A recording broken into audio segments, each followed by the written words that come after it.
নিয়োগ দুর্নীতিকাণ্ডে ধৃত জীবন কৃষ্ণ সাহা চাকরির বিনিময়ে টাকার বিনিময়ে যাদের চাকরি দেওয়ার প্রতিশ্রুতি দিয়েছিলেন সেই একাধিক ব্যক্তিকে এবার তলব করা হয়েছে। একাধিক ব্যক্তিকে সিজিও কমপ্লেক্সে তলব করলেন ইডির আধিকারিকরা। যাদের তলব করা হয়েছে তারা সকলেই মুর্শিদাবাদের বাসিন্দা বলে সূত্রের খবর। সকালে নথি নিয়ে সল্টলেকের ইডি অফিসে এসেছে 4 জন। ইডি সূত্রে খবর, আর্থিক লেনদেন নিয়ে তাদের কাছ থেকে জানতে চাওয়া হবে যে তারা তাদেরকে কিভাবে প্রতিশ্রুতি দিয়েছিলেন এই জীবন কৃষ্ণ সাহা।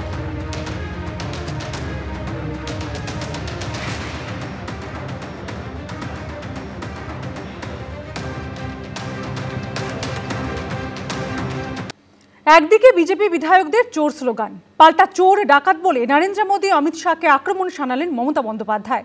বৃহস্পতিবার চোর পাল্টা চোর স্লোগানে উত্তপ্ত হলো বিধানসভা।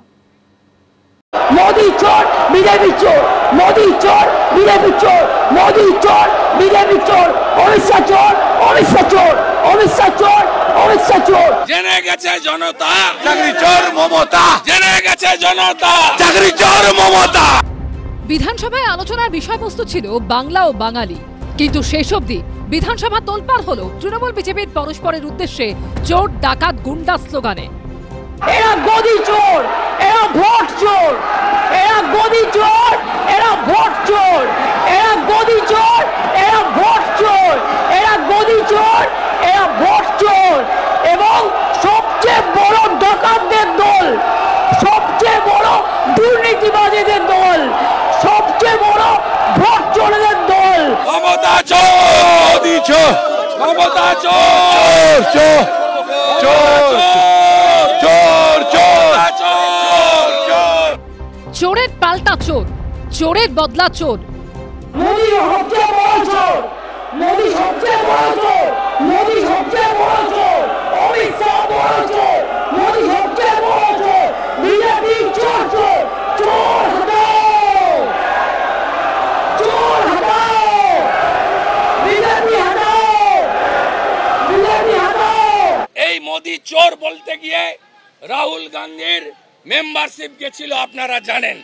আমি মোদি কমিউনিটির লোকেদেরকে বলবো মমতার বিরুদ্ধে বিএনএস এর অন্তর্গত যাতে এফআইআর করে এবং চোর মমতার বিরুদ্ধে লড়াই করে। শুধু চোর আক্রমণই নয়, বিজেপিকে বাংলা ছাড়া করার হুঁশিয়ারিও শোনা গেল মমতা বন্দ্যোপাধ্যায়ের গলায়। एंटी बेंगली बीजेपी हटाओ, देश बचाओ, बांग्ला विरोधी बीजेपी हटाओ, देश बचाओ। बीजेपी चोर है, बीजेपी चोर है, बीजेपी चोर है, चोरी डकैती नहीं चलेगा। উনি নন্দীগ্রামে হেরেছেন, ভবানীপুরে হারবেন। উনার এবং উনার ভাইপোর কোম্পানি 3 সংখ্যা পেরোবে না। উনাকে ভবানীপুরে হারাবো। খালা মমতা, আপনি মেটিয়াবুরুজে যাবেন না, ভবানীপুরেই লড়ুন, আপনাকে হারাবো।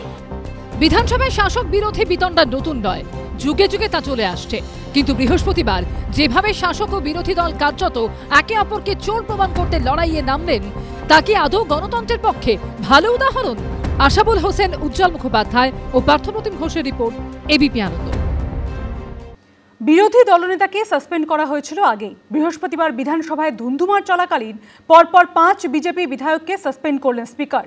দুপুর 2:15 থেকে 3:15 1 ঘন্টার মধ্যে বিধানসভার অধিবেশনে সাসপেন্ড হলেন শঙ্কর ঘোষ, অগ্নিমিত্রা পাল, মিহির গোস্বামী, অশোক দিন্দা এবং বঙ্কিম ঘোষ। 3 দিনের বিশেষ অধিবেশনেই বিধানসভায় সাসপেন্ড হলেন মোট 6 জন বিজেপি বিধায়ক। জনগণের ধাক্কা দিয়ে জিরো করে দেবো, জিরো, বিগ জিরো করে দেবো। উনার এবং উনার ভাইপোর কোম্পানি 3 সংখ্যা পেরোবে না।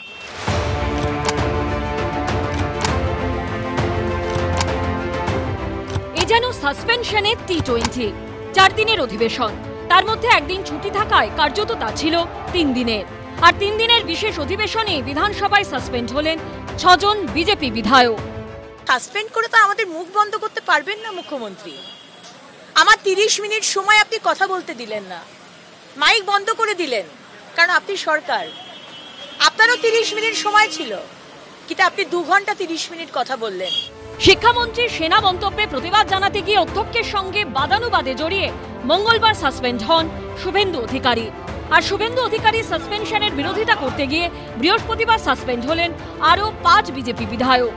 শিলিগুড়ির বিজেপি বিধায়ক শঙ্কর ঘোষ, আসানসোল দক্ষিণের বিজেপি বিধায়ক অগ্নিমিত্রা পাল, নাটাবাড়ির বিজেপি বিধায়ক মিহির গোস্বামী, চাকদার বিজেপি বিধায়ক বঙ্কিম ঘোষ এবং ময়নার বিজেপি বিধায়ক অশোক দিন্দা। বসুন আপনি, শঙ্করবাবু বসুন। শঙ্করবাবু আমি বলছি আপনাকে বসুন প্লিজ। আপনারা বিজনেস অ্যাডভাইজারি কমিটির মিটিং আসবেন না, অল পার্টি মিটিং এ আসবেন না, এখানেও আপনারা উপযুক্ত সময় কিছু বলবেন না। আপনি বলুন মাননীয় মুখ্যমন্ত্রী প্লিজ, এইটা ঠিক উপযুক্ত কাজ হচ্ছে না। আপনাদের বক্তব্য বলে নিয়ে তারপরে স্লোগান দেওয়া শুরু করলেন, তো এটা করার সমীচীন হচ্ছে না। বিধানসভার মর্যাদা নষ্ট করবেন না প্লিজ, আপনারা বসুন। দুপুর 2:15 থেকে 3:15 এই 1 ঘন্টার মধ্যে বিধানসভার অধিবেশনে সাসপেন্ড করা হয় 5 জন বিজেপি বিধায়ককে। যারা বসবেন না, হাউস চলতে দেবেন না, তাদের সবাইকে সাসপেন্ড করুন। কারণ আমার মাইক অন আছে, আপনি আমাকে বলতে অ্যালাউ করেছেন। আপনি যদি আমার মাইক অফ করলেন, আমিও বসে যাব। কাজে যারা দাঁড়িয়ে আছেন বসে যান। মাননীয় অধ্যক্ষ স্যার, আমি আপনার পারমিশন নিয়ে বলতে চাই, আমার কণ্ঠ রোধ করা হচ্ছে। আমি মিহির গোস্বামীকে সাসপেন্ড করছি। মিহির গোস্বামীকে বার করে দিন মার্শাল দিয়ে। মিহির গোস্বামীকে আপনাকে সাসপেন্ড করেছি আমি, মার্শালকে বলছি বার করে দিন, আপনি বেরিয়ে যান। ভেবেছিল বিরোধী দলনেতা শুভেন্দু অধিকারীকে এই মমতা, চোর মমতার বক্তব্যের সময় বাইরে রেখে ফাঁকা মাঠে গোল করব।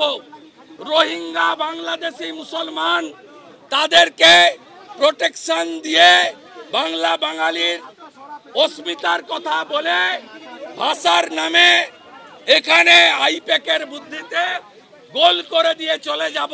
উনি তার 14 বছর 5 মাসে কখনো এই ধরনের বিরোধিতার সামনে পড়েনি। আজকে এলওপি বাইরে থাকলেও 64 জন এলওপির ভূমিকা নিয়েছে। ওনারা আজকে যেটা করেছেন সেটা অসভ্যতা। আমাদের যে পরিষদীয় রাজনীতি, এটা তাতে অসভ্যতা একটা আলাদা, রাজনৈতিক প্রতিবাদ একটা আলাদা। সব মিলিয়ে বৃহস্পতিবার উত্তপ্ত বিধানসভার সাক্ষী থাকল রাজ্যবাসী। আশাবুল হোসেন, উজ্জ্বল মুখোপাধ্যায় ও পার্থপ্রতিম ঘোষের রিপোর্ট, এবিপি আনন্দ। আদিবাসীদের সংগঠনের সভায় গিয়ে বিক্ষোভের মুখে পড়লেন ঝাড়গ্রামের তৃণমূল সাংসদ কালীপদ সোরেন। দেখানো হলো কালো পতাকা। আমন্ত্রণ ছাড়াই তৃণমূল সাংসদ সেখানে গিয়েছিলেন বলে দাবি করা হয়েছে সংগঠনের তরফে।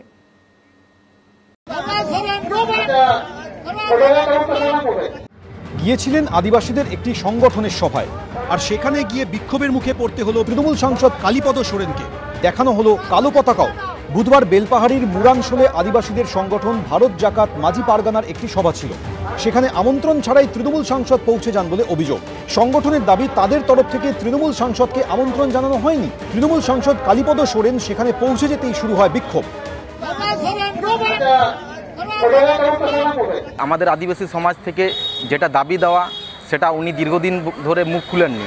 যেটা ফেক এসটি সার্টিফিকেট, তৎসহ আদিবাসীর নারীদের প্রতি নির্যাতন, এইসব বিষয় নিয়ে উনি মুখ খুলেননি বলে সেখানে তাকে বিক্ষোভ দেখানো হয়েছে।